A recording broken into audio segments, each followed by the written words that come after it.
Neutral communication prevents escalation in conflict by keeping discussion focused on the issue that matters rather than personal feelings.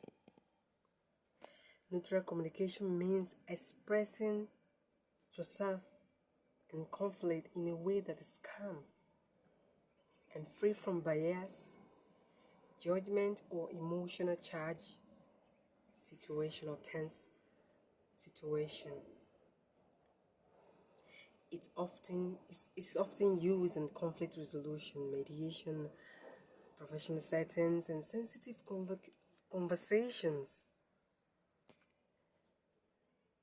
Neutral communication is the art of sharing information or opinions without taking side, blaming, or showing personal emotions that could influence others' perceptions.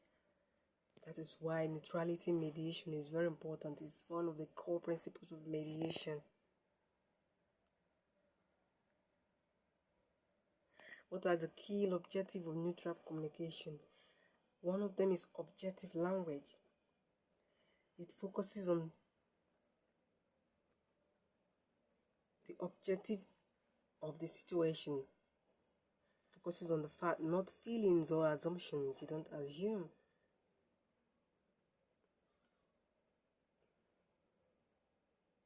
For example, instead of you saying you are always late, you can say, by showing neutrality, you've arrived 15 minutes after the scheduled time. Just to be neutral in the way you deal with people. And you have to speak calmly is one of another objective of neutral communication. You have to speak in a calm tone. Speak evenly, avoiding anger or sarcasm. Neutral communication entails active listening. You pay attention without interrupting or judging. In neutral communication, is a respectful wording. You use words respectively. You use polite and inclusive languages. Avoid loaded words. Stay away from terms that sound blaming or emotional. For example, stay away from the terms like "is unfair," "you're lazy," "rude." What's the purpose of neutral communication and conflict resolution? Neutral communication helps to reduce tension in conflict, reduce escalation in conflict, promote understanding and cooperation, allow fair decision making, maintain professionalism. That is the essence of neutral communication. Because in neutrality as a mediator or someone who is trying to resolve a conflict, when you're being neutral with your languages, it means that you are aware of your own emotions. Examples of neutral communication, for example, in mediation, instead of saying you are refusing to cooperate, you can use a neutral way to say it seems there's the difference in how both of you view the next steps.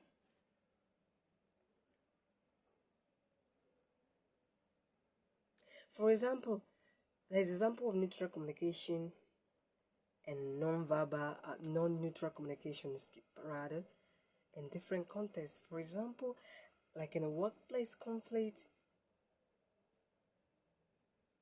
a co-worker misses a deadline, like the agreed time of a deadline. Instead of saying non-neutral communication can be you are so irresponsible, but neutral communication could be the report wasn't submitted by the agreed time. Another example like disagreement over a tax or option like over a tax. Non-neutral communication could be you were wrong about this. A neutral communication could be, I see it differently. Can we look at it in a different way together? Another example, like giving feedback in a workplace conflict. You could say you never listen. But non-neutral communication, you could say, I noticed the instructions weren't followed. When you use neutral communication, you could say, can we review them together? In the context of family or relationship settings, for example, arguments about chores at home, non-neutral communication could be you're so lazy. But in neutral communication, you could say, the dishes haven't been done yet. Can we decide we can handle them together? We can handle them today or the next day. Maybe in family context also, you could say partner forgetting something. You could use the non-neutral communication. You don't care about me. But in neutral communication, when you use neutral communication, you could say, I feel disappointed when the plan wasn't forgotten. Can we talk about it? How to avoid this next time? Then coming to mediation or conflict resolution, maybe a situation where party blame the other.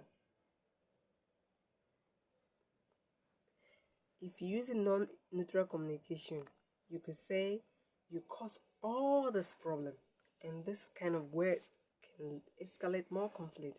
But when you use neutral communication, you could say there seems to be different on the view on what led to this issue. Maybe tensions are rising and you used a non-neutral communication like you are lying.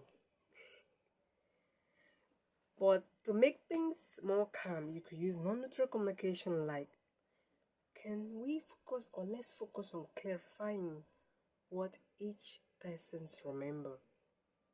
That's more neutral. For example, in a situation where a mediator is trying to summarize what the party have said, or you're trying to summarize, you can, if you use non-neutral communication, you could say, you're right, he's wrong, she's right, she's wrong. But when you use the more neutral communication, you could say, you both have shared different experiences. Let's explore where they connect. That's more neutral.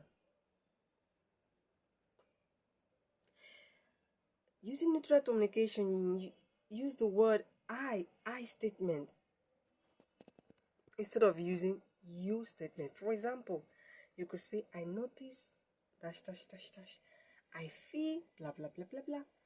Instead of using you always, you never. That word sounds more accusing and blaming. It's not neutral at all. Focus on behavior, not personalities. Keep your tone steady when communicating in a neutral way and body language open. Reflect on what you hear by summarizing.